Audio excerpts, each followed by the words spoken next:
Very welcome to JE classes mate परिवार। Hello students, मेरा नाम है प्रीति परियार और आप हमारे साथ पढ़ रहे हैं ईएमएफटी। लास्ट लेक्चर में हमने attenuation constant, phase constant, propagation constant और लॉस टेंजेंट के बारे में देखा था। और हमने फेज कांस्टेंट पे बीटा की क्या बताई थी, वैल्यू बताई थी कि बीटा इज इक्वल्स टू हमारा क्या होता है, 2π/λ होता है। तो यही वैल्यू हमने जो गामा स्क्वायर बराबर निकाला था, हमने क्या वैल्यू भी निकाली थी, gamma is equals to alpha plus J beta भी निकालते हैं। तो वहां से हमने अल्फा की वैल्यू निकाली थी, उसी तरीके से वहां से किसकी वैल्यू भी निकाली जाती है, बीटा की भी वैल्यू निकाली जाती है। तो बीटा की वैल्यू भी सेम जैसे गामा की वैल्यू होती है उसी तरीके से निकलती है, जैसे अल्फा की वैल्यू निकाली थी सेम वही होता है। बस जो वन वहां पर माइनस का था लास्ट में, वो किसका आ जाता है, प्लस का आ जाता है। तो हम लिख लेते हैं म्यू एप्सिलॉन अपॉन 2 रूट में 1 plus sigma upon omega epsilon का स्क्वायर। वहां हमने कितना लिखा था, माइनस, यहाँ कितना आ जाता है, बस प्लस। जब हमने कौन सी चीज पढ़ी थी, जब हमने पढ़ा था अल्फा, तो वहां किसकी सिंबल, यहाँ पे क्या था, माइनस था। और जब हम इसकी बात कर रहे हैं तो यहाँ पर क्या आ जाएगा, प्लस आ जाएगा बीटा में। ठीक है, तो ये हमारा किसका फॉर्मूला आ गया, ये हमारा फॉर्मूला आ गया बीटा का। ऐसे ही सेम बस यहाँ पर माइनस रख के हमने क्या चीज निकाल ली थी, अल्फा की वैल्यू निकाल ली थी। एक चीज इसमें और बता देते हैं लॉसलेस टेंजेंट के बारे में। लॉसलेस टेंजेंट बता दिया था, मीडियम के बारे में भी बता दिया था कि लॉसलेस टेंजेंट हमें क्या बताता है। तो एक टर्म हमारी और होती है कि जो हमारी परमिटिविटी होती है, ये हमारी थी परमिटिविटी एप्सिलॉन। तो जो हमारी एप्सिलॉन होती है ये भी हमारी क्या होती है, कॉम्प्लेक्स क्वांटिटी होती है। अगर हमारा मीडियम कैसा है, कंबाइंड मीडियम है और कंबाइंड डाइलेक्ट्रिक मीडियम है, तो उस कंडीशन में हमारी जो ई की वैल्यू होती है भी हमारा कैसा होता है, कॉम्प्लेक्स नेचर का होता है। तो जो ई की एप्सिलॉन की वैल्यू होती है ये भी हमारी क्या होती है, epsilon. Epsilon not into epsilon r तो नॉर्मली होती है, कॉम्प्लेक्स के टर्म में बात करें तो ये होती है एप्सिलॉन 1 माइनस सिग्मा अपॉन, ये भी लॉस टेंजेंट से आती है। कहाँ से निकलती है, ये भी लॉस टेंजेंट से निकाली जाती है। तो ये जे कॉम्प्लेक्स क्वांटिटी होती है। ठीक है, तो ये हमारी कॉम्प्लेक्स क्वांटिटी होती है एप्सिलॉन की वैल्यू। अब यहाँ जो हम अब आगे बात करेंगे वो डिफरेंट डिफरेंट मीडियम में क्या हमारी अगर अलग अलग तरीके के मीडियम हो तो अलग अलग तरीके के मीडियम में अल्फा, बीटा, फेज वेलोसिटी या फिर जो हमने इंट्रिंसिक इम्पीडेंस निकाला था, जो कैरेक्टरिस्टिक टर्म है ये, जो किसी भी मीडियम में कोई वेव ट्रेवल करती है तो कैसी कैसी क्वांटिटीज देंगी, कैसी कैसी वैल्यूज देती हैं, या लॉस हमारा कितना हो रहा है, उन सब चीजों के बारे में बताती है। वो सारे पैरामीटर हम क्या करेंगे, यहाँ पर फाइंड आउट करेंगे। ठीक है, तो यहाँ पर अब नेक्स्ट चीज जो हम बताने जा रहे हैं वो क्या बता रहे हैं, डिफरेंट डिफरेंट मीडियम में कैसे ये वर्क करता है। हमने क्या देखा था, अलग अलग तरीके के मीडियम क्या होते हैं। हमने ये देखा था कुछ हमारे होते हैं डाइलेक्ट्रिक, कुछ हमारे होते हैं कंडक्टर, कुछ होता है परफेक्ट डाइलेक्ट्रिक, कुछ होता है perfect conductor. Otherwise perfect dielectric या परफेक्ट कंडक्टर पहले भी बताया था, कुछ नहीं होता, बस होता क्या है, मिक्स होते हैं। कोई बहुत अच्छा डाइलेक्ट्रिक होगा, कोई बहुत अच्छा कंडक्टर होगा, तो थोड़ा बहुत उसमें कंडक्टिंग या डाइलेक्ट्रिक का पाथ भी हो जाता है। अगर कोई बहुत अच्छे डाइलेक्ट्रिक या फिर अच्छे क्या होते हैं, हमारे कंडक्टर होते हैं उसके केस में। तो अगर हम लॉसेस की बात करें, लॉसेस इन मीडियम, तो हम क्या देखते हैं कि बहुत सारे डिफरेंट डिफरेंट तरीके के मीडियम होते हैं और अलग अलग तरीके के मीडियम में अलग अलग तरीके के क्या होते हैं, लॉसेस हो जाते हैं। मान लो हमारा कोई अच्छा कंडक्टर है, गुड कंडक्टर की बात कर रहे हैं, तो गुड कंडक्टर के केस में, गुड कंडक्टर के केस में क्या होता है, गुड कंडक्टर है तो कंडक्टिविटी अच्छी होगी, मतलब सिग्मा अच्छा होगा। तो हम अगर लॉस टेंजेंट से देखते हैं तो लॉस टेंजेंट हमारा क्या था, tan theta is equals to sigma plus sigma upon omega epsilon. Magnitude जब हम निकालते हैं तो अगर कंडक्टर अच्छा होगा, सिग्मा हमारी वैल्यू क्या होगी, अच्छी होगी। सिग्मा की वैल्यू ज्यादा आएगी तो tan थीटा की वैल्यू भी क्या आएगी, ज्यादा आएगी। सिग्मा की वैल्यू अगर ज्यादा आएगी तो हमें पता है जैसे साइन आगे को बढ़ता है ऐसे tan की वैल्यू भी क्या होती है, आगे को इंक्रीज होती है। जीरो से कहाँ की तरफ चलती है, आगे की तरह हमारी tan की वैल्यू चलती है। तो हम यहाँ ये कह सकते हैं कि अगर सिग्मा इंक्रीज होगा तो tan थीटा भी हमारा क्या होता है, इंक्रीज होता हुआ जाता है और मीडियम अच्छे मीडियम में आ जाता है। तो गुड कंडक्टर के केस में हम क्या बोलते हैं, परफेक्ट नहीं, गुड के केस में, कि सिग्मा हमारा बहुत बहुत ज्यादा होता है किससे, ओमेगा इंटू एप्सिलॉन से, क्योंकि एप्सिलॉन किसको सपोर्ट करता है, एप्सिलॉन अपोज करता है इलेक्ट्रिसिटी को, ठीक है। एप्सिलॉन ई का इलेक्ट्रिक फील्ड इंटेंसिटी का कैसा होता है, इनवर्सली प्रोपोर्शनल होता है। तो एप्सिलॉन सपोर्ट नहीं करता बल्कि उसको क्या करता है, अपोज करता है, किसमें, हेल्प कराने में, इलेक्ट्रिक फील्ड को सेटअप करने में अपोज करता है। तो इसलिए सिग्मा अगर हमारा ओमेगा ई से बहुत ज्यादा होता है किसमें, अगर हमारा अच्छा कंडक्टर है। तो अच्छे कंडक्टर के केस में अगर ईएम वेव प्रोपोगेट हो रही है तो हमारे उसमें कुछ रेजिस्टेंस की वजह से, हीटिंग की वजह से, रेजिस्टेंस की वजह से लॉस भी हो जाते हैं, जिससे हमारे उसमें क्या हो जाती है, हीट डेवलप हो जाती है। इसे ही हम क्या कहते हैं, लॉसेज इन मीडियम बोलते हैं। लेकिन अगर हमारा क्या है, कोई अच्छा डाइलेक्ट्रिक है, परफेक्ट नहीं बोल रहे, गुड अगर हमारा कोई क्या है, डाइलेक्ट्रिक है, तो गुड डाइलेक्ट्रिक के केस में, गुड डाइलेक्ट्रिक, परफेक्ट नहीं, गुड डाइलेक्ट्रिक, उसके केस में सिग्मा हमारा बहुत छोटा होता है क्योंकि कंडक्टिविटी बेकार हो जाती है गुड में। तो उस केस में हमारा ओमेगा इंटू एप्सिलॉन अच्छा होता है क्योंकि इलेक्ट्रिक फील्ड की इंटेंसिटी को थोड़ा क्या करता है, वीक। लेकिन गुड डाइलेक्ट्रिक में भी हमारी डिस्प्लेसमेंट करंट डेंसिटी तो होती है, और उसकी वजह से हमने क्या कहते हैं, जो हमारे डायपोल होते हैं वो एक डायरेक्शन में सेट हो जाते हैं। डायपोल्स एक डायरेक्शन में सेट होते हैं, तभी तो डाइलेक्ट्रिक के अंदर भी एक करंट डेंसिटी होती है, हमारे वहां पे चार्ज बनते हैं। तो वहां पर भी डाइलेक्ट्रिक की वजह से भी, इन बाउंड्रीज की वजह से, बाउंड्री कंडीशन की वजह से या डायपोल्स की वजह से वहां पर भी क्या होता है, फ्रिक्शन का हो या डायपोल्स का जो अरेंजमेंट होता है किसी एक डायरेक्शन में, उसकी वजह से वहां पर भी लॉसेस होते हैं मीडियम में। तो वो डाइलेक्ट्रिक मीडियम में लॉसेस हो गए। तो मीडियम चाहे कोई सा भी हो, दोनों मीडियम में क्या होते हैं, लॉसेस होते हैं। अगर हमारा मीडियम लॉसलेस है, अगर हमारा मीडियम लॉसलेस है, तब हम कहते हैं कि अल्फा इजिकल्स टू हमारा कितना हो जाता है, 0 हो जाता है।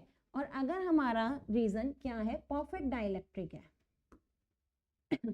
अगर हमारा क्या है, परफेक्ट डाई इलेक्ट्रिक, तो परफेक्ट डाइलेक्ट्रिक के केस में क्या होता है, सिग्मा इजिकल्स टू 0 हो जाता है। तो उस कंडीशन में अगर मैं सिग्मा की वैल्यू 0 रख दूं तो tan थीटा इजिकल्स टू कितना आ गया, 0 आ गया, और थीटा इजिकल्स टू वैल्यू कितनी आ गई, 0 डिग्री आ गई, ठीक है।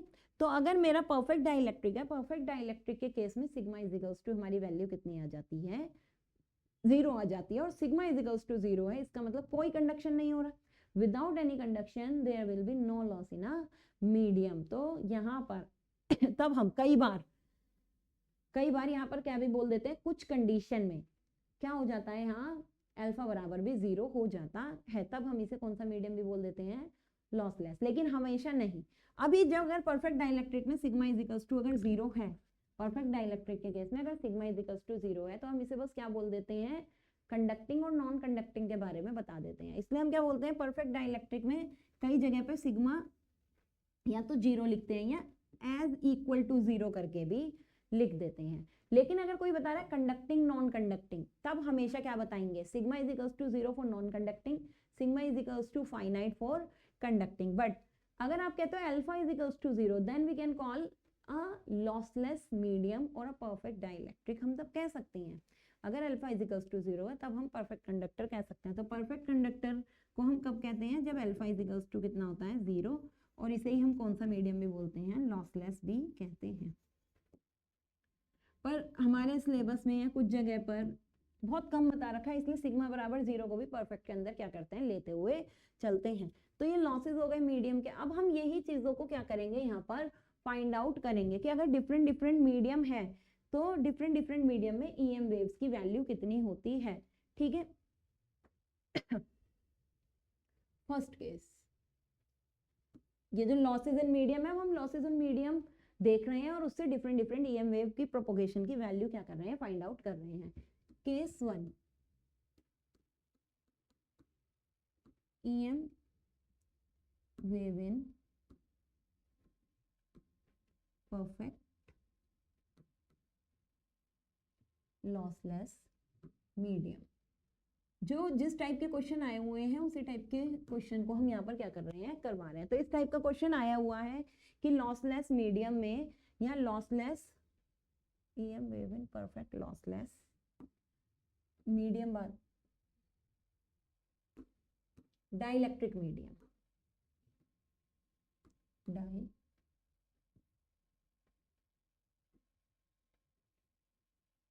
इलेक्ट्रिक मीडियम, ठीक है।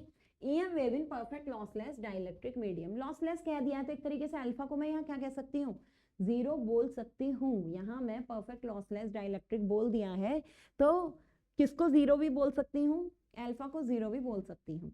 लेकिन जब डाइलेक्ट्रिक की यहाँ बात आई गई है, डाइलेक्ट्रिक की बात आ गई है, तो देखो मैं इसे दो तरीके से कर सकती हूँ, जो जिसको जो तरीका अच्छा लगा उससे कर सकते हैं। अगर स्टैंडर्ड कोई बुक देखोगे तो जो अभी हमने अल्फा बीटा के फॉर्मूले लिखवाए थे उससे निकालेंगे, लेकिन लोकली अगर जाओगे तो डायरेक्टली सिग्मा बराबर 0 मान के भी क्या कर सकते हैं, निकाल सकते हैं। तो हम क्या लिखते हैं, अगर alpha is equals to omega, कौन सा, वही लंबा वाला फॉर्मूला यहाँ पर लिख दो, mu epsilon by 2 under root में 1 प्लस सिग्मा अपॉन का स्क्वायर -1। अल्फा का यही फॉर्मूला होता है, बीटा का बस क्या कर देते हैं, +1 कर देते हैं। अब क्योंकि यहाँ पर लॉसलेस डाइलेक्ट्रिक का है, तो लॉसलेस डाइलेक्ट्रिक के केस में मैं क्या कह सकती हूँ, अल्फा बराबर 0 होता है। अल्फा बराबर कितना होता है, 0। या फिर अगर लॉसलेस नहीं बोला, बस परफेक्ट डाइलेक्ट्रिक बोला है, तो परफेक्ट डाइलेक्ट्रिक के केस में मैं अल्फा बराबर 0 निकालूंगी, बताएंगे कि हाँ होता है। तो हम क्या कह सकते हैं, सिग्मा 0 के बराबर हो सकता है, और मेरा जो म्यू है, जो म्यू की वैल्यू है वो मेरी कितनी होती है, म्यू आर म्यू नॉट होती है, और जो एप्सिलॉन की वैल्यू है वो कितनी होती है, एप्सिलॉन आर एप्सिलॉन नॉट होती है। और ये वैल्यूज मेरी कैसी है, अगर रियल वैल्यूज है, ये हमने मान लिया। ये हमने किसकी वैल्यू लिख दी, सिग्मा की यहाँ पर वैल्यू लिख दी कि सिग्मा की वैल्यू मेरी कितनी होती है अगर परफेक्ट डाइलेक्ट्रिक हो, और मेरा म्यू कितना होता है, मेरा एप्सिलॉन कितना होता है, ये हमने निकाल लिया। अब जितने टर्म हमने वहां पढ़ी थी उसे निकाल लेते हैं। अगर अच्छा पीछे और बताया था, अगर डाइलेक्ट्रिक की बात आए, या तो परफेक्ट लॉसलेस कह दो, या डाइलेक्ट्रिक की बात आती है, तो हम ये भी कह देते हैं कि sigma is less than omega E.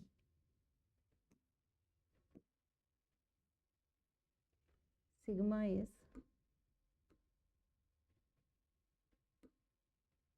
Less than omega epsilon. ठीक है, ये हमारी किसकी वैल्यू की बात आती है, अगर परफेक्ट की बात कर रहे हैं उस कंडीशन में। अगर sigma, if sigma is less than omega epsilon, अगर सिग्मा ओमेगा एप्सिलॉन से बहुत छोटा है डाइलेक्ट्रिक के केस में, परफेक्ट डाइलेक्ट्रिक के केस में, तो हम क्या कह सकते हैं कि अगर बहुत अच्छा डाइलेक्ट्रिक है, इसकी वैल्यू बहुत छोटी है। अगर इसकी वैल्यू बहुत छोटी आई, इसकी वैल्यू, तो अगर मैं ओमेगा ई को बहुत छोटी वैल्यू से डिवाइड करती हूँ तो वैल्यू 0 के अप्रॉक्स ही तो आएगी। वैल्यू किसके अप्रॉक्स आएगी, 0 के अप्रॉक्स। तो यहाँ पर इसकी वैल्यू कितनी आ जाएगी, 0 का स्क्वायर 0, तो ये तो 1 हो गया। अंडर रूट में से 1 को हटाया, अंडर रूट में से 1 को हटाया तो कितना आ गया, 1, 1 माइनस 1 0। तो अल्फा बराबर हमारा कितना आ गया,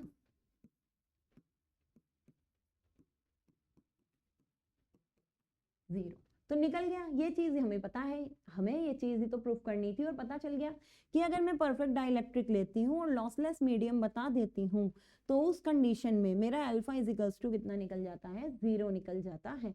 लेकिन अगर मैं बीटा की बात करूं, बीटा में बस यहाँ प्लस साइन ही तो आता है, omega mu epsilon by 2 under root में 1 प्लस सिग्मा अपॉन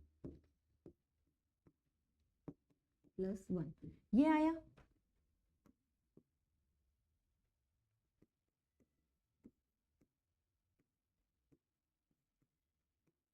वन, देखो सिग्मा बहुत छोटा है तो 1 आया, अंडर रूट में 1 1 ही होता है। 1 + 1 कितना हो गया, 2, 2 से 2 यहाँ क्या हो गया, कैंसिल हो गया। तो ये कितना आ गया, सिग्मा रूट म्यू एप्सिलॉन। तो बस इसको याद रखना है कि अगर हमारा मीडियम कैसा है, लॉसलेस मीडियम है, लॉसलेस मीडियम की कंडीशन में जो बीटा की वैल्यू आती है वो कितनी आती है, omega into mu epsilon value निकल के आती है। तो बीटा फेज कांस्टेंट हमने निकाल दिया, कितना निकल के आया, omega into mu epsilon beta हमारा निकल के आ गया। In which medium, when medium is lossless, alpha is equals to 0। ये चीज हमने क्या कर ली, यहाँ पर फाइंड आउट कर ली। अब कोई बच्चे कैसे भी निकाल सकता है, यहाँ पर कंडक्टिंग मीडियम वाले से भी निकाल सकता है। डाइलेक्ट्रिक को अगर हमने लॉसलेस कह दिया तो डाइलेक्ट्रिक को, या परफेक्ट डाइलेक्ट्रिक हमने यहाँ पर कह दिया, तो कई जगह पर क्या करते हैं, सिग्मा इज इक्वल्स टू 0 लेके चलते हैं। ये अब मैं दूसरा तरीका यहाँ बता रही हूँ, मर्जी है इसे करो या नहीं। अभी इसमें और चीजें भी निकलवाएंगे, पर यहाँ पर और बता रहे हैं। और अगर हमने sigma is as compare to 0 लिख दिया और omega square is equals to कितना है, J mu, J omega mu under root में सिग्मा प्लस जे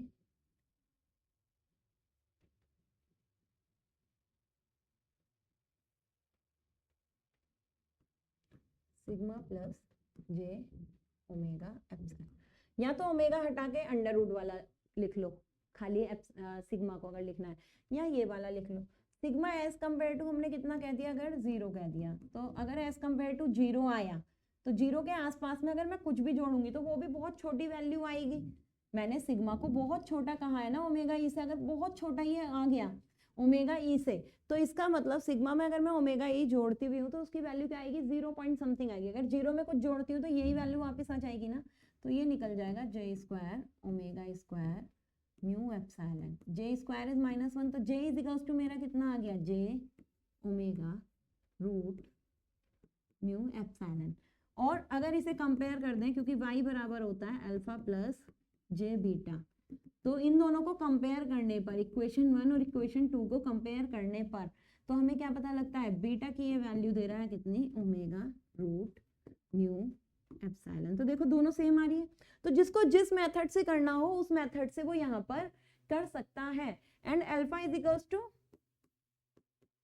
0, तो ये परफेक्ट डाइलेक्ट्रिक, तो अल्फा 0 निकला, इसीलिए इसे हमने लॉसलेस भी कह दिया। परफेक्ट डाइलेक्ट्रिक लॉसलेस मीडियम में अगर दे रहे हैं तो हम ऐसा करेंगे, लॉसी मीडियम अलग है, परफेक्ट डाइलेक्ट्रिक लॉसी मीडियम भी होगा, मतलब सॉरी डाइलेक्ट्रिक मीडियम में लॉसी वाला भी होगा और लॉसलेस भी होगा। तो ये लॉसलेस है क्योंकि यहाँ अल्फा कितना निकल रहा है, 0 यहाँ पर निकल रहा है। अब और क्या क्या निकाल सकते हैं, इंट्रिंसिक इंपीडेंस निकाल सकते हो, वेलोसिटी निकाल सकते हो। Velocity v is equals to हमारा कितना है, 2 पाई बाई लैम्डा है। v इज इक्वल्स टू हमारा कितना होता है, 2 पाई बाई लैम्डा यहाँ पर होता है। और जो लैम्डा बराबर होता है वो कितना होता है, v बराबर n लैम्डा होता है। जो यहाँ पर लैम्डा की हम बात करते हैं, लैम्डा इज इक्वल्स टू कितना होता है,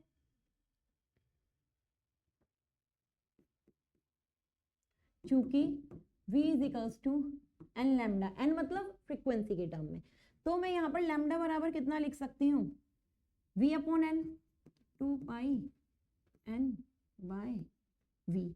तो ये मेरा कितना आ गया, 2 पाई n को कितना लिख सकती हूँ, ओमेगा अपॉन v बीटा। तो बीटा v बराबर कितना आ गया, वेलोसिटी, ये है फेज वेलोसिटी। अब क्या निकल के आई यहाँ पर, ये मुझे पहले निकाल देना चाहिए था लेकिन वहां पे टर्म याद नहीं रही, तो यहाँ पर देखो लिख, phase velocity v is equals to lambda बराबर v अपॉन n, तो lambda is equals to v यहाँ पर आया, ठीक है। v is equals to omega upon b, ये मेरा क्या आ गया, फेज वेलोसिटी आ गई। बीटा की यहाँ वैल्यू रख देती हूँ, बीटा कितना निकला है भाई, beta omega upon omega root mu e. तो beta is sorry phase velocity is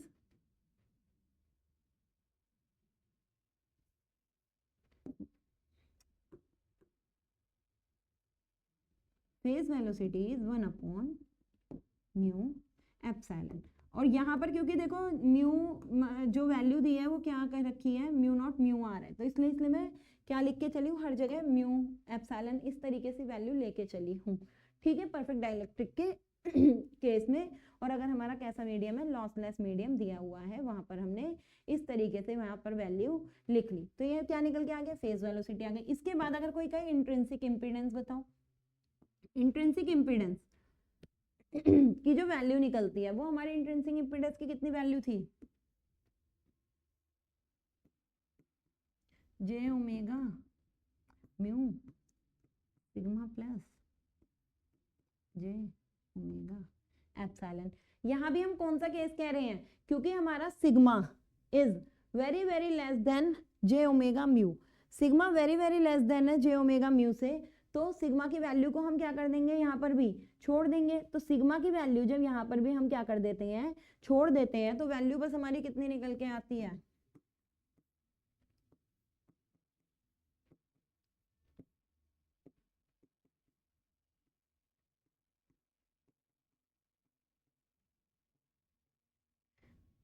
mu upon epsilon. यहाँ पर बस क्या करो, mu naught upon mu r लिख लो।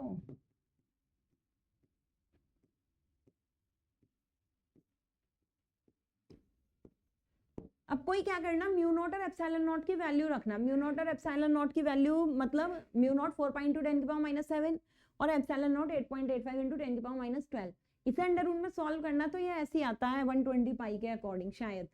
तो इसे सॉल्व करना इस तरीके से, इसकी क्या आ जाएगी, यहाँ पर वैल्यू निकल के आ जाएगी। देखती हूँ इसकी वैल्यू सॉल्व तो करी थी, तो आप इसे क्या कर लेना, सॉल्व करके यहाँ पर लिख लेना, इसकी वैल्यू क्या आ जाएगी, कुछ इसी तरीके की आ जाती है और ये ब्रैकेट में आ जाता है।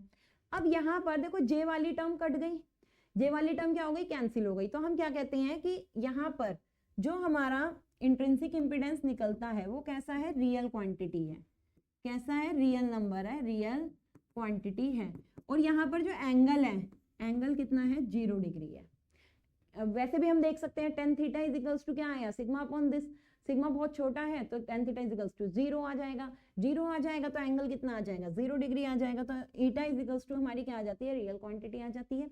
तो हम क्या कहते हैं कि अगर मैं ईटा में कोई फेज शिफ्ट नहीं आ रहा, तो इसका मतलब मैं अगर ई और एच की वैल्यू लिखूं, जो इलेक्ट्रोमैग्नेटिक वेव में ई और एच की वैल्यू लिख रही हूँ, वहां पर कोई फेज शिफ्ट नहीं आने का है, क्योंकि एन में इंट्रिंसिक इंपीडेंस में कोई फेज शिफ्ट नहीं आया है।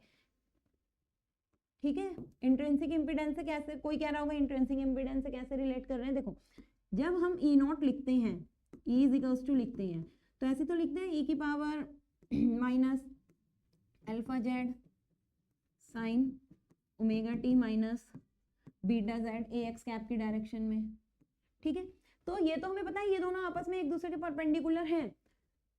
ऐसे अगर मैं एच लिखती हूँ तो मैं एच नॉट की टर्म में लिखती हूँ ना, लेकिन अगर मैं ई नॉट से कंपेयर करूं तो ई नॉट अपॉन, मैंने किसे बोला था, ये ई नॉट अपॉन ईटा को ही तो बोला था, ई नॉट अपॉन ईटा वाली टर्म को बोला था। तो ई नॉट अपॉन ईटा को अगर मैं यहाँ लेती हूँ, अभी मैं वो नहीं ले रही मैग्नीट्यूड, मैं डायरेक्टली लिख रही हूँ। मैग्नीट्यूड लूंगी तो यहाँ पर मुझे ई की पावर जे थीटा करके भी लिखना पड़ेगा।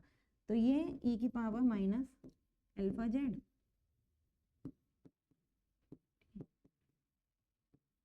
Beta Z.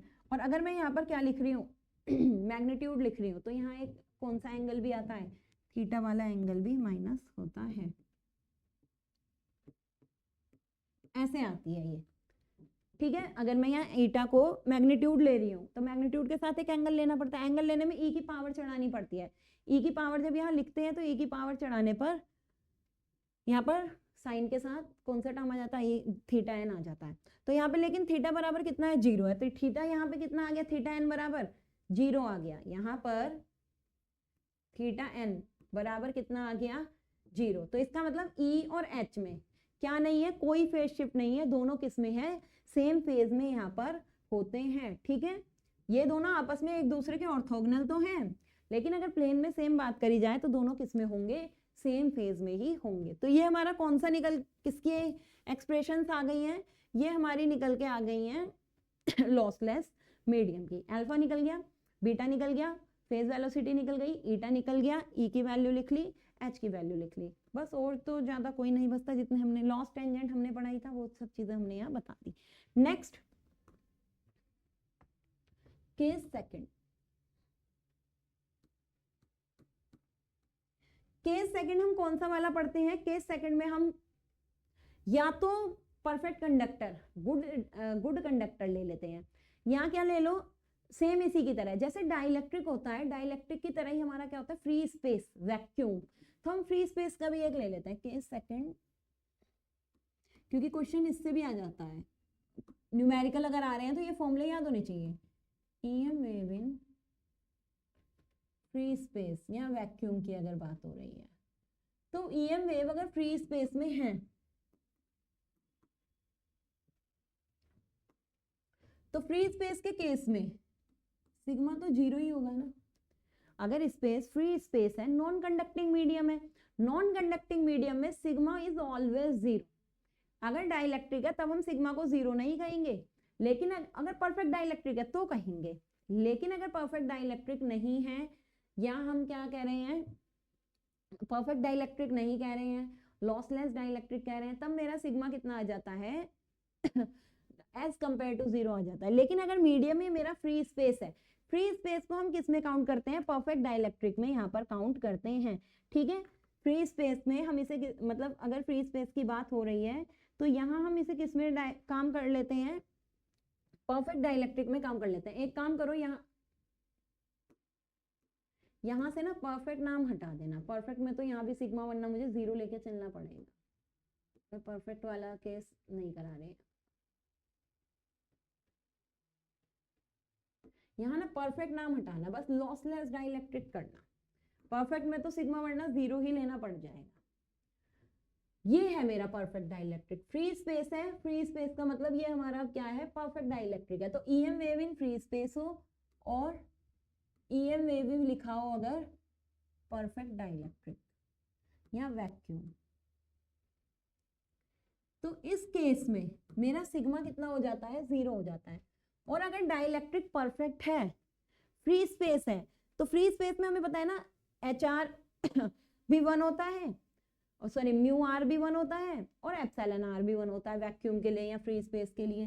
तो इसलिए जो म्यू की वैल्यू होती है वो μ0 के बराबर होती है, और जो μR की वैल्यू होती है वो एप्सिलॉन की वैल्यू होती है वो ε0 के बराबर होती है। ये कैसी क्वांटिटी है, रियल क्वांटिटी है। ठीक है, म्यू इज इक्वल्स टू μ0 के बराबर, एप्सिलॉन इज इक्वल्स टू ε0 के बराबर।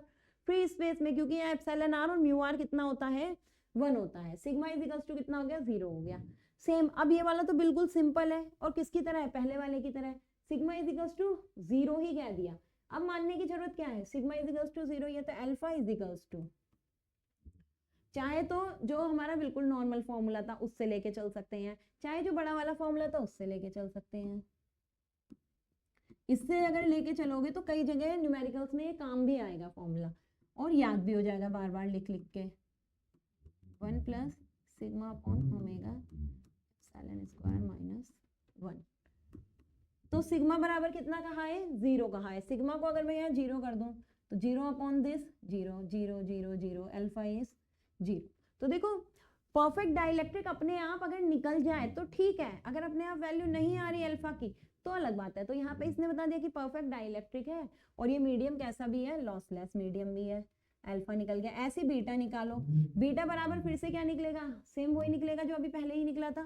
तो beta is equals to omega root में म्यू, लेकिन अब ये वैल्यू क्या है, μ0 μR। वहां म्यू और μR, सॉरी वहां म्यू और एप्सिलॉन था, यहाँ एप्सिलॉन R और μR नहीं है, यहाँ क्या है, एप्सिलॉन नॉट μ0। यहाँ क्या है, एप्सिलॉन नॉट μ0 है बी की वैल्यू। ठीक है, ये निकल के आ गई। यूनिट सेम लिखना है, रेडियन पर मीटर, नेपर पर मीटर, जो वैल्यूज हम निकालते हैं वो वैल्यूज यहाँ पर लिखनी है। V is omega upon beta, omega 1 upon under root μ0 epsilon naught. इन्हें ना सॉल्व कर लेना, इन वैल्यूज को क्या करना, सॉल्व करना, और सॉल्व करके क्या कहा था, इनकी वैल्यूज ना निकल के आ जाती हैं। जब ये μ0 एप्सिलॉन नॉट इनको सॉल्व करोगे तो एक फिक्स वैल्यू निकल के आती है। फिक्स वैल्यू मुझे याद नहीं आ रही, पर इसकी एक फिक्स वैल्यू आती है कुछ 120 पाई के आसपास, या एक की आती है 3.77।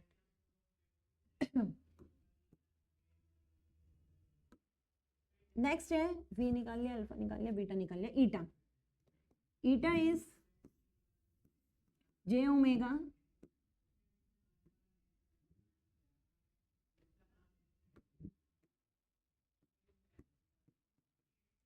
j omega epsilon. तो j omega epsilon naught, sigma is 0, j omega epsilon naught, mu naught और एप्सिलॉन नॉट। तो ये आ गया mu naught upon epsilon naught. इसकी वैल्यू होती है 3.77, तो वही 120 पाई होती है शायद, और 120 पाई हमारा 22/7 हो गया, आती है 36, हाँ 3.77 या 120 पाई, ये निकल के जो आएगा ना 120 पाई के आसपास निकल के आ जाता है। तो 3.77 किसकी वैल्यू निकल गई? ईटा की, ओम में, ये हमारा वैल्यू निकल गई। ये भी हमारे कैसे है? रियल वैल्यू है, यहाँ भी कोई फेज शिफ्ट नहीं होगा। तो अगर थीटा एन यहाँ भी कहूँ कितना होगा? 0। तो यहाँ भी किसकी वैल्यू लिख लो?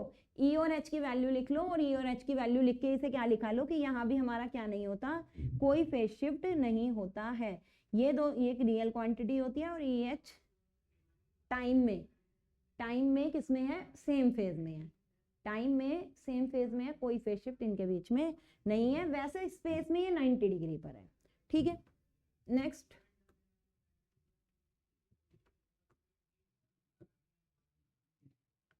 नेक्स्ट हम लेंगे केस थर्ड, और केस थर्ड में हम क्या लेंगे? कंडक्टर के लिए लेंगे। अब हमारा जो केस थर्ड आ जाता है वो किस में आ जाता है? गुड कंडक्टर के लिए आ जाता है। Case third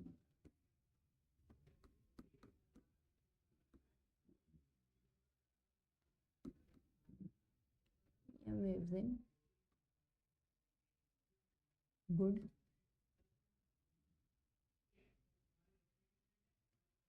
conductors।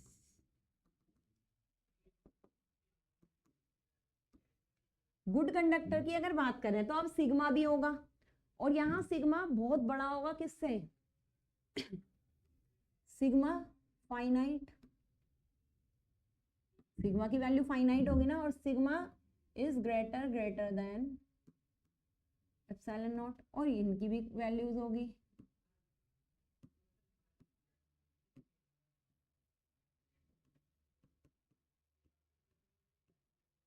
ठीक है, तो ये क्वांटिटीज तो हमने लेके चली, और भी जो भी याद आएंगी वो उसको क्या करते हुए चलेंगे? साइड में लिखते हुए चलेंगे। तो अब हम किसकी बात कर रहे हैं? अब हम बात कर रहे हैं कि अगर हमारा ना तो फ्री स्पेस है ना लॉसलेस है, अब हमारा कंडक्टर है गुड, और गुड कंडक्टर के केस में हमने क्या चीज कही कि सिग्मा जो होता है वो क्या है? बहुत बड़ा है, फाइनाइट है, बहुत बड़ा है एप्सिलॉन ओमेगा से। अगर परफेक्ट हो जाएगा तो ये इनफाइनाइट हो जाएगा, अगर परफेक्ट हो गया तो ये क्या हो जाएगा? इनफाइनाइट। फिर तो सारी चीजें इनफाइनाइट ही आनी है। तो परफेक्ट नहीं, हम बस क्या लेके चल रहे हैं? फाइनाइट इसको लेते हुए चल रहे हैं। तो अगर मैं फाइनाइट यहाँ पर लेते हुए चलूँ तो दोनों केस चाहे मैं ये जो बड़ा वाला फॉर्मूला लिखा था इससे सॉल्व करूँ, चाहे हमारा जो पुराना फॉर्मूला चल रहा था हम उससे सॉल्व कर सकते हैं। तो alpha is equals to,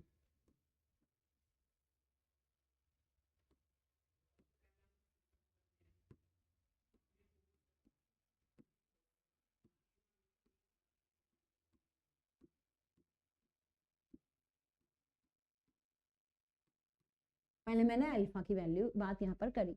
when sigma is greater than omega e, जब सिग्मा ओमेगा ई से बहुत बड़ा है, सिग्मा ओमेगा ई से बहुत बड़ा है, तो इसका मतलब ओमेगा ई भी सिग्मा की तरह ही कुछ आ जाएगा। अगर मैं बहुत छोटी वैल्यू से किसी बड़े को डिवाइड करती हूँ तो हम उसे कैसे मान लेते हैं कि जितना है वो उतना ही रहेगा। अगर हम किसी बड़ी वैल्यू को बहुत छोटी वैल्यू से, जैसे 100 है, 100 को मैंने बहुत छोटी वैल्यू से क्या करा? डिवाइड कर दिया, तो वो वैल्यू हमारी क्या रह जाएगी? उतनी के आसपास ही तो रह जाएगी।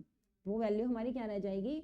उतने के आसपास ही तो रह जाएगी। तो हम उसे किसके अप्रॉक्स मान लेते हैं? 1 के अप्रॉक्स मान लेते हैं, क्योंकि सिग्मा ओमेगा ई से कितना बड़ा हो सकता है? ओमेगा ई ज्यादा से ज्यादा कहाँ तक हो सकता है? अगर होगा सिग्मा ई तक, सिग्मा तक ही तो जा सकता है। इसका मतलब अगर मैं सिग्मा को ओमेगा ई से बहुत बड़ा कहती हूँ तो हम ये भी कह सकते हैं, या फिर ये कह दो कि अगर सिग्मा ओमेगा ई से बहुत बड़ा है तो सिग्मा मेरा, सिग्मा अपॉन ओमेगा ई मेरा 1 से बहुत ज्यादा बड़ी वैल्यूज आ जाएगी। ये मेरी किससे बहुत ज्यादा बड़ी वैल्यू आ जाएगी? 1 से बहुत ज्यादा बड़ी वैल्यू यहाँ पर आ जाती है। तो यहाँ पर इस केस में मैं क्या लिख सकती हूँ? Sigma is greater than omega e. तो इस केस में मैं इनको जो यहाँ पर लिख सकती हूँ वो कैसे लिख सकती हूँ? वो ये लिख सकती हूँ,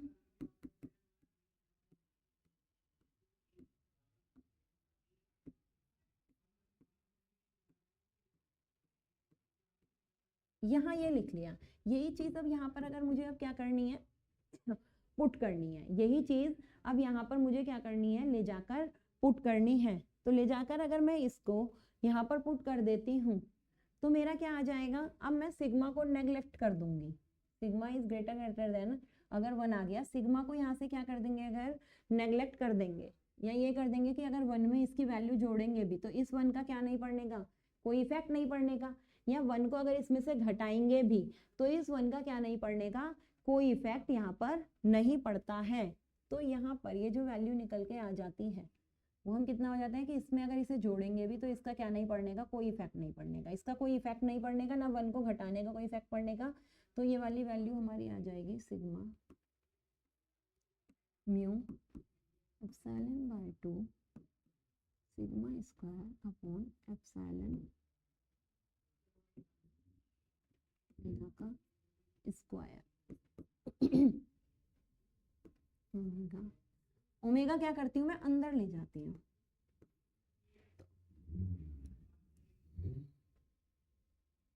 चलो भी ओमेगा यही,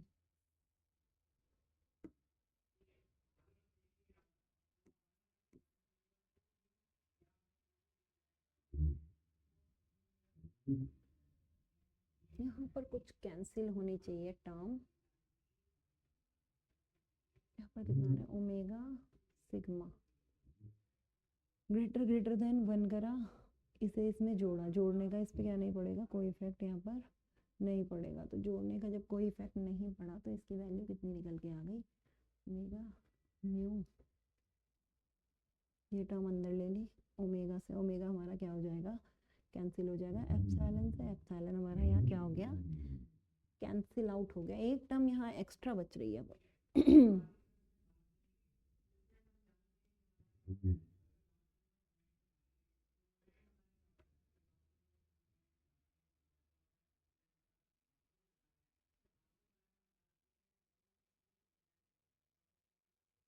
1 मिनट दोबारा से रखते हैं कि यहाँ पर क्या वैल्यूज हमारी बननी चाहिए।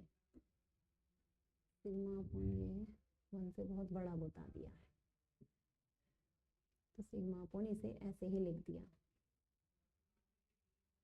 अच्छा ठीक है, स्क्वायर ये अंडर रूट है, ये किस में है, अंडर रूट में है, अंडर रूट से बाहर आएगा तो यहाँ स्क्वायर वाली टर्म नहीं आएगी। ठीक है, ये यहाँ पर क्या था, अंडर रूट भी था और स्क्वायर भी था, ये टर्म कंफ्यूज हो रही थी। देखो ये स्क्वायर और अंडर रूट, 1 का तो कोई इफेक्ट नहीं पड़ेगा तो 1 जुड़ेगा तो ऐसे ही हट जाएगा, स्क्वायर से अंडर रूट अब हमारा क्या हो गया, यहाँ पर खत्म हो गया। ठीक, तो यहाँ पर ये जो वैल्यू हमारी निकल के आ गई, या ये हम यहाँ पर एक क्या भी लगाते हैं, रूल भी यहाँ पर लगा देते हैं कि ये क्योंकि इससे बहुत बड़ा है, इसको इसमें जोड़ेंगे तो 1 का कोई इफेक्ट ही नहीं पड़ेगा, जब 1 का कोई इफेक्ट ही नहीं पड़ेगा तो 1 जोड़ भी दो तो भी हम क्या मानते हैं, यही आता है। स्क्वायर को इससे हटा दिया, अब ये वैल्यू क्योंकि काफी बड़ी थी तो 1 के घटाने का भी यहाँ क्या नहीं पड़ेगा, कोई इफेक्ट नहीं पड़ेगा, इसे भी यहाँ पर हटा देते हैं। एप्सिलॉन से एप्सिलॉन हमारा क्या हो गया, कैंसिल। ओमेगा को कहाँ ले लिया, अंदर ले लिया, तो omega square mu sigma upon 2 omega, omega से ओमेगा हट गया, सिग्मा म्यू ओमेगा बाय 2। ठीक, बस ये चीज याद रखनी है हमेशा, क्योंकि अगर इलेक्ट्रिकल के हम हैं और इलेक्ट्रिकल में ट्रांसमिशन लाइन वगैरह होती है और ट्रांसमिशन लाइन हमारी कैसी होती है, गुड कंडक्टर होती है, तो ट्रांसमिशन लाइन के केस में हमें अल्फा की नीड पड़ती है, तो इसलिए ये चीज हमारे काम की होती है। अल्फा यहाँ पर याद रखना है, अल्फा हमारा कितना आता है, म्यू सिग्मा ओमेगा, और क्योंकि ये अच्छा कंडक्टर है तो यहाँ पे देखो एप्सिलॉन की कोई नीड नहीं होती। एप्सिलॉन होता क्या है, permittivity which opposes the electric field, but when we have a good conductor so there is no need of epsilon or epsilon naught, तो इसलिए अल्फा इज इक्वल्स टू ये आ गया। अगर अब कोई बच्चा बीटा भी सॉल्व करता है, अगर अब कोई बच्चा किसको भी सॉल्व करता है, बीटा को भी सॉल्व करता है, तो देखो बीटा बराबर भी सेम फॉर्मूला तो यही है, बस प्लस में आ जाता है ना, mu epsilon by 2 under root में 1 प्लस सिग्मा अपॉन एप्सिलॉन इसका स्क्वायर प्लस 1, ये तो बस प्लस में है तो सेम चीज, क्योंकि 1 के जोड़ने का फिर रूट से बाहर लाने पर फिर 1 के जोड़ने का इस पर क्या नहीं पड़ने का, कोई इफेक्ट नहीं पड़ने का, इसलिए सिर्फ यहाँ जो वैल्यू बचती है वो कितनी बचती है, तो जो वैल्यू निकल के आ गई वो सेम ही आई, कितनी, सिग्मा म्यू ओमेगा बाय 2। तो परफेक्ट अच्छे डाइलेक्ट्रिक, गुड डाइलेक्ट्रिक के केस में हमारा अल्फा बराबर क्या होता है, बीटा होता है, जिसकी वैल्यू होती है सिग्मा म्यू ओमेगा बाय 2। ये हमारी किसकी वैल्यू निकल के आ गई, अल्फा बीटा की वैल्यू यहाँ पर निकल के आ गई। नेक्स्ट हमें क्या निकालना है, अल्फा बीटा के बाद velocity is omega upon beta, and omega upon beta हमारा क्या है, सिग्मा म्यू ओमेगा बाय 2। ठीक है, अब यहाँ पर इसे हम और क्या लिख सकते हैं, ओमेगा से ओमेगा क्या हो जाएगा, कैंसिल। ये रूट ओमेगा है ना, ऊपर भी हमारा कितना है, रूट ओमेगा है, तो हम कितना लिख सकते हैं इसे,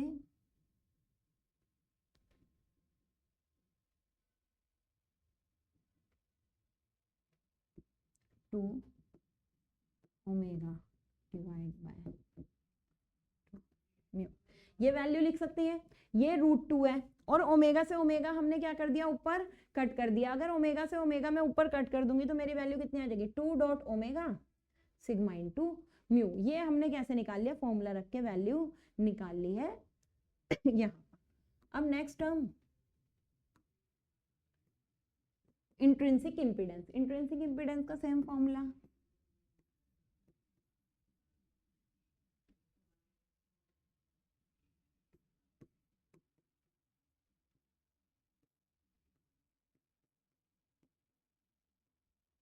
ठीक है। हमने क्या चीज यहाँ पर मानी है, हमने मानी है कि हमारा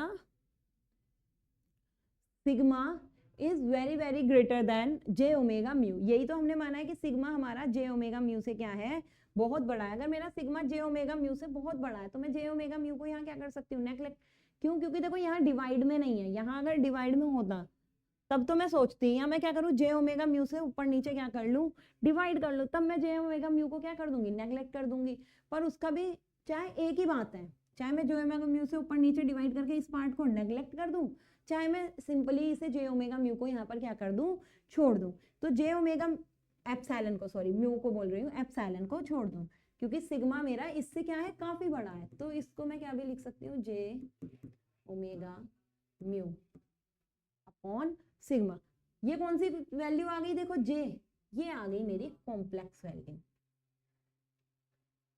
ये मेरा क्या टर्म आ गई, अब आया है ईटा निकल के कॉम्प्लेक्स। इसका मतलब अगर मेरा कंडक्टर की बात होती है, परफेक्ट नहीं, अगर कंडक्टर की बात हो रही है, परफेक्ट में तो सिग्मा 0 ही हो जाना है ना, परफेक्ट में हमारा, सॉरी, सिग्मा इनफाइनाइट ही हो जाना है, और इनफाइनाइट के केस में ये वैल्यू 0 आ जाएगी। इंट्रिंसिक इंपीडेंस कोई इंपीडेंस थोड़ी होता है इनफाइनाइट का पर यहाँ पर हमें क्या चीज पता लग रही है कि intrinsic impedance is proportional to j omega mu upon sigma के बराबर यहाँ पर होता है।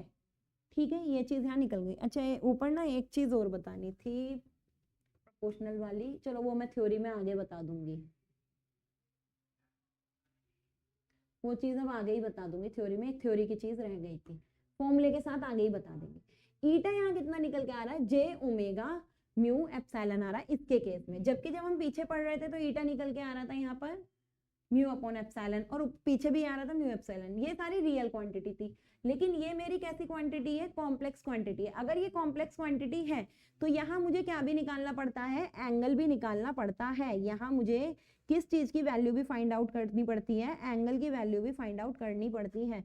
तो एंगल की जब वैल्यू की बात आती है कि हमें यहाँ क्या भी निकालनी है, एंगल की वैल्यू भी निकालनी है, तो एंगल की वैल्यू के लिए हम क्या लिख लेते हैं फिर से दो तरीके निकालने के, या तो निकालो पुराने वाले मेथड से, पुराने वाले मेथड से निकालोगे तो भी एंगल इजीली यहाँ पर निकल जाएगा। यहाँ हम अपने कौन से वाले मेथड से निकालते हैं, जो हमारा प्रॉपर डेरिवेशन लिख के मेथड है, डेरिवेशन वाले मेथड से यहाँ पर वैल्यू निकाल लेते हैं। h is equals to, h में ही तो ईटा आता है, ई में तो ईटा आता ही नहीं है, h is equals to e naught upon eta आता है। ठीक है, और ईटा का मैं यहाँ मैग्नीट्यूड ही तो है, ये मैग्नीट्यूड निकाला, तो मैग्नीट्यूड निकालने के साथ यहाँ ई की पावर में क्या लिखना पड़ता है, एंगल लिखना पड़ता है। तो ई की पावर यहाँ कितना आ गया, ई की पावर जे थीटा बाय 4, यहाँ पर कितना आ गया e की power j theta by 4।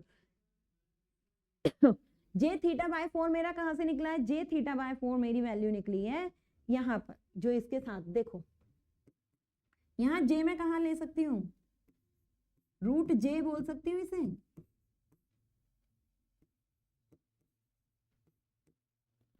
Root j कितना होता है, j होता है रूट के माइनस का 1, रूट j यहाँ पर आ गया तो रूट j मेरा कितना होता है 45 डिग्री। तो इसका मतलब मेरा ये कितना हो गया म्यू ओमेगा अपॉन दिस और एंगल 45 डिग्री। 45 डिग्री को कितना बोलते हैं पाई बाई 4।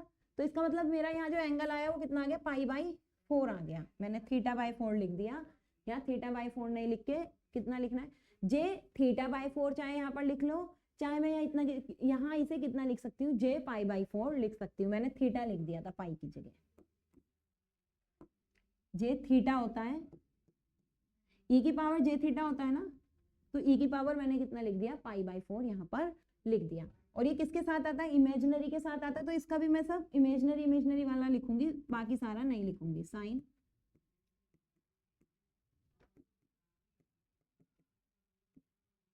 अब इसे ले जाऊंगी ऊपर, ऊपर ले जाऊंगी तो ये कितना आएगा e की power minus j pi by 4 आएगा।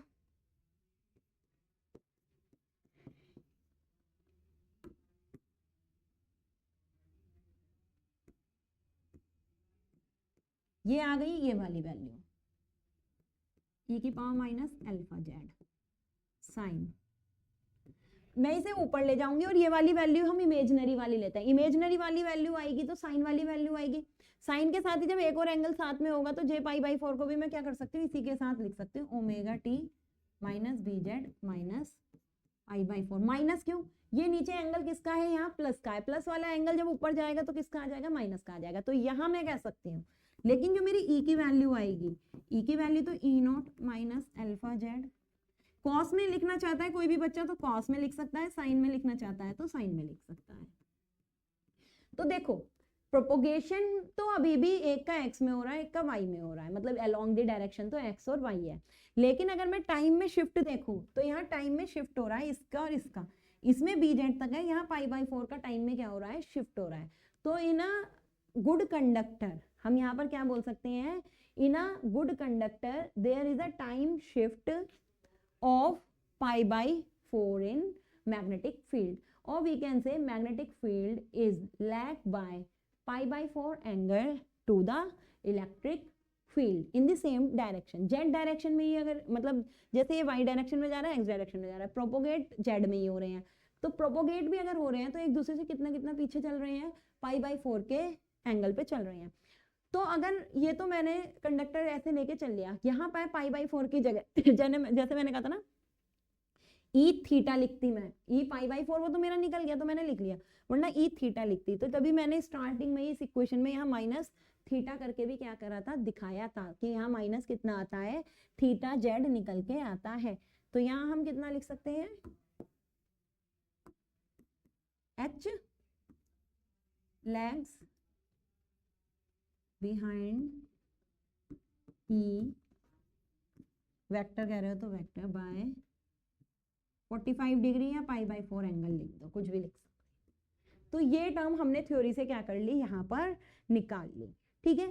तो सिग्मा क्या होता है, बहुत बहुत अगर बड़ा हो, वेरी वेरी लार्ज हो, देन हमारा जो इंट्रिंसिक इम्पिडेंस होता है, इंट्रिंसिक इम्पिडेंस हमारा क्या होता है, इंट्रिंसिक इम्पिडेंस क्या होता है कॉम्प्लेक्स क्वांटिटी होती है। और अगर मेरा देखो सिग्मा बहुत बड़ा है, वो सिग्मा मेरा बहुत बड़ा किसके केस में होगा, अच्छे कंडक्टर के केस में होगा। तो जितना मेरा सिग्मा बड़ा होगा उतनी इंट्रिंसिक इम्पिडेंस की वैल्यू कैसी होगी, छोटी होगी। जितना मेरा सिग्मा बड़ा होगा उतनी ही इंट्रिंसिक इम्पिडेंस की वैल्यू कितनी होगी, छोटी होगी। और जितना इंट्रिंसिक इम्पिडेंस कम है इसका मतलब वेव उतनी ही अंदर क्या जाएगी, कम जाएगी।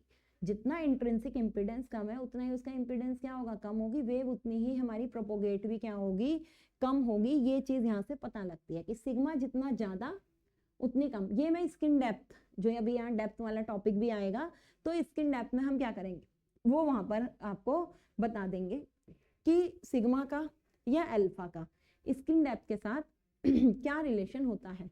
पर मैंने यहाँ किसके बारे में बता दिया, ईटा के बारे में बता दिया कि ईटा अगर बहुत बड़ा है तो क्या होगा, और ईटा के बड़े होने पर इंट्रिंसिक इम्पीडेंस पर क्या इफेक्ट पड़ता है। ठीक है, तो ये हमारा किसके बारे में निकल के आ गया, यहाँ पर इंट्रिंसिक इम्पीडेंस के बारे में निकल के आ गया। सारी चीज हमने बता दी। ये तीनों बहुत अच्छे से करने, एग्जाम में ये क्वेश्चन आता है, इसी तरीके के यहाँ भी आते हैं, क्वेश्चन भी आते हैं। चलो एक टॉपिक और जल्दी से बता देते हैं, काफी हम पर टाइम है। स्किन डेप्थ,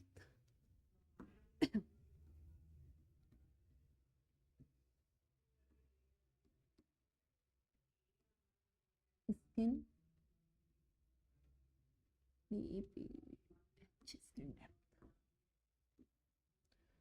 स्किन डेप्थ क्या है। स्किन डेप्थ का मतलब ये है कि अगर हमारा कोई भी मीडियम है, कोई भी सरफेस है, जैसे माइक्रोवेव होता है, डाइलेक्ट्रिक मीडियम में होता है ना, वायर होता है, ट्रांसमिशन लाइन होती है, हमारे इलेक्ट्रिक फील्ड जा रहा है, इलेक्ट्रिक फील्ड है तो कोई ना कोई मैग्नेटिक फील्ड भी होगा उसके अराउंड में। तो हमारा जो इलेक्ट्रिक फील्ड है या मैग्नेटिक फील्ड है कहाँ तक पेनिट्रेट कर रहा है सरफेस को, that length is the skin depth, कि इसका पेनिट्रेशन कहाँ तक है स्किन में, वो हमारी क्या होती है, स्किन डेप्थ होती है। ठीक है, इसे हम क्या भी बोलते हैं, स्किन डेप्थ को डेप्थ ऑफ पेनिट्रेशन क्या भी बोलते हैं इसे हम, डेप्थ ऑफ पेनिट्रेशन।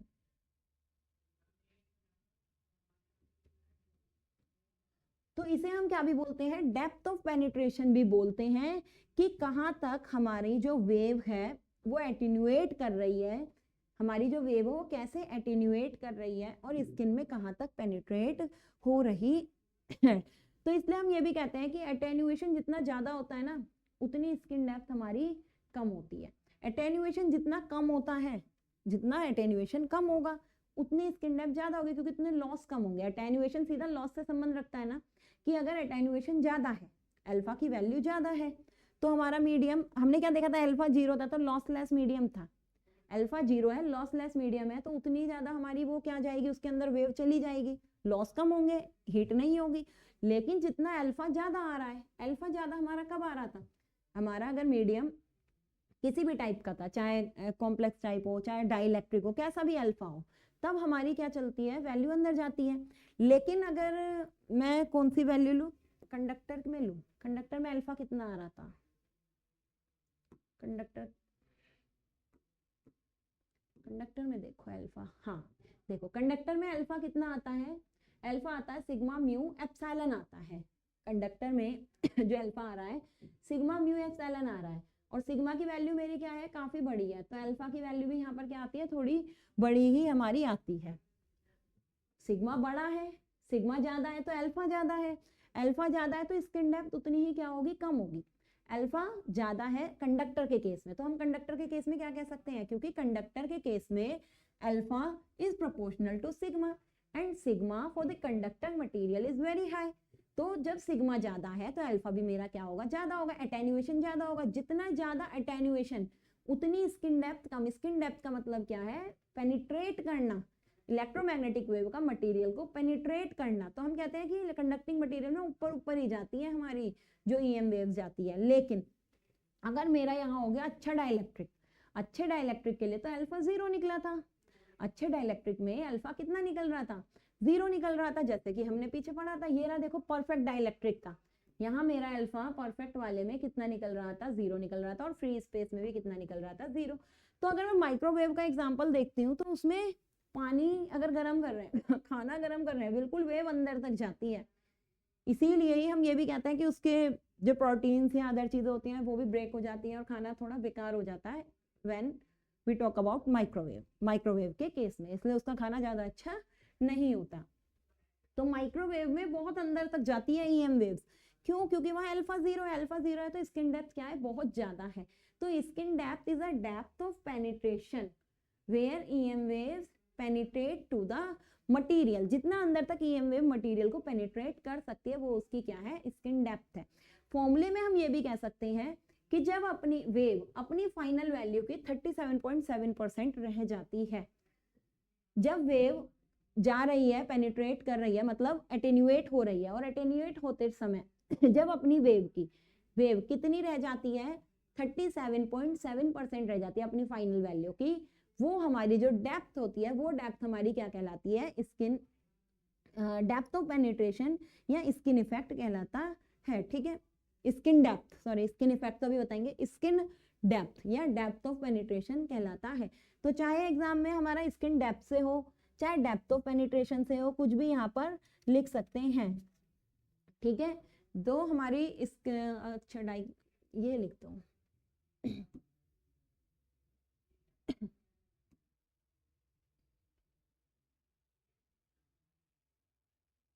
क्योंकि हमारा जो एम्पलीट्यूड था वो क्या निकला था, e की power minus alpha z sine something, h बराबर e की power minus alpha z sine something, ऐसे ही तो निकला था। तो हम क्या कह सकते हैं कि जो हमारा एम्पलीट्यूड है, जो हमारा एम्पलीट्यूड है वो हमारा कैसे डिक्रीज होता है, amplitude of e and h is decreasing और attenuates, decreasing at the value of e की पावर माइनस 1। कितने से होती है ये हमारी जो डिक्रीज होती है, e की power at the value of लिखो या ऑफ द फैक्टर लिखो, e की power minus 1 is called depth of penetration और skin depth, called skin depth. It is represented by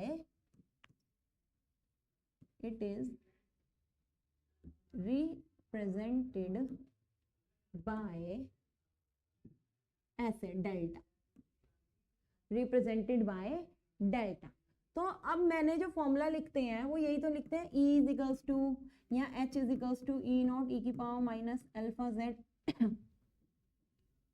e की power minus alpha z sine omega t minus b z in the direction of a x, यही तो लिखते हैं। यहाँ पर मुझे compare करना है वो किससे डिके हो रही है, e की पावर माइनस 1 से वो क्या हो रही है, मेरी डिके हो रही है। तो यहाँ पर मैं क्या लिख सकती हूँ, कंपेयरिंग e की power minus alpha z is e की पावर माइनस 1, तो minus alpha z is minus 1, alpha z is 1, z is equals to 1, z is a depth, z ही वो डेप्थ है जिससे वो क्या हो रहा है, डिक्रीज हो रहा है।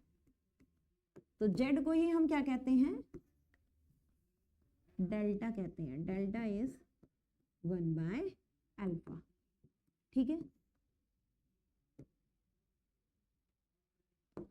ये मेरा क्या है, स्किन डेप्थ होता है। तो यूनिट अगर मैं अल्फा से देखूं तो अल्फा की यूनिट क्या होती है, नेपर पर मीटर, तो यहाँ से इसकी यूनिट क्या आ गई, मीटर पर नेपर, इसकी यूनिट यहाँ पर आ जाती है अगर मैं किससे देख रही हूँ, अल्फा से देख रही हूँ। और अल्फा की अगर बात मैं करती हूँ किसमें, कंडक्टिंग मीडियम में बात करते हैं, क्योंकि यहाँ जो स्किन डेप्थ की बात हो रही है वो कौन से मीडियम में हो रही है, अगर कंडक्टिंग मीडियम में हो रही है। ठीक है, अगर ईएम वेव मेरी किसमें कर रही है, कंडक्टिंग मीडियम में वेव जा रही है, और जिस तरीके से वो कंडक्टिंग मीडियम में डिक्रीज हो रही है वही हमने स्किन डेप्थ बताई। तो जो इसका फिनोमिना है ये एटेन्युएशन होना कंडक्टिंग मीडियम में किसी एक रेट से, वो होता है स्किन इफेक्ट। इस तरीके से डिक्रीज होने का फिनोमिना होता है स्किन इफेक्ट, और जितना ये डिक्रीज हुई, ये जो जेड लेंथ है वो मेरा क्या है, स्किन डेप्थ। तो e की पावर माइनस 1 क्योंकि क्या होता है 37.7%, तो मैं कहती हूँ ये जो वेव मेरी जिस तरीके से क्या हो रही है, एटेन्युएट हो रही है, डिक्रीज होती हुई जा रही है, तो वो वैल्यू, मान लो ये वो वैल्यू है कि जहां ये अपनी फाइनल की, ये इसकी फाइनल वैल्यू है, फाइनल की कितनी रह गई, 37.7% रह गई, वो वाली जो डेप्थ हो गई ये हमारी क्या हो गई, स्किन डेप्थ हो गई।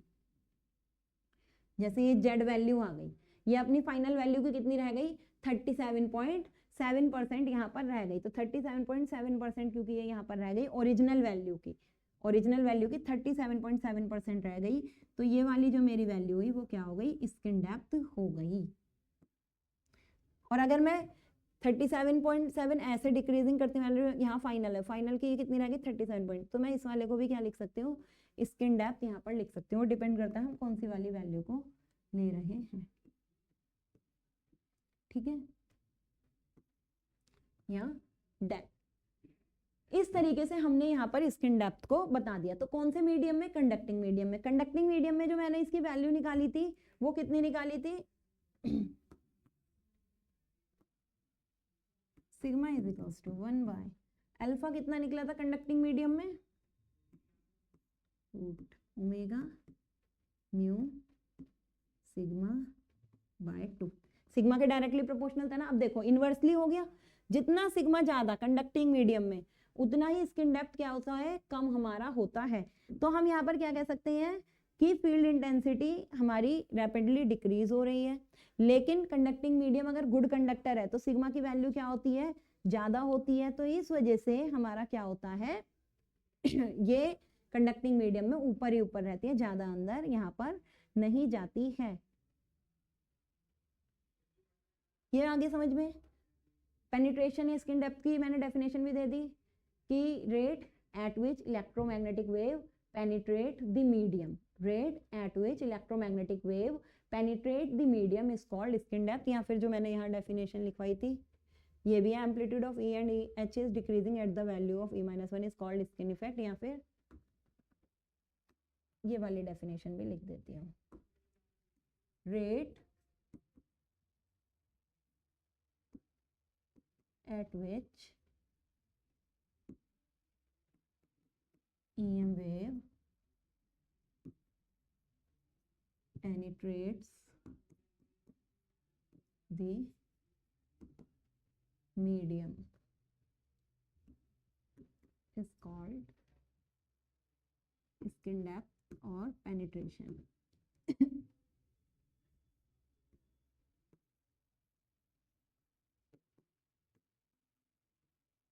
और कंडक्टर, गुड कंडक्टर के लिए मैंने किसकी वैल्यू लिख दी थी, स्किन डेप्थ की यहाँ पर वैल्यू लिख दी थी। ठीक है, तो ये स्किन डेप्थ के बारे में हो गया। स्किन डेप्थ क्या होता है, क्या इसकी वैल्यू है।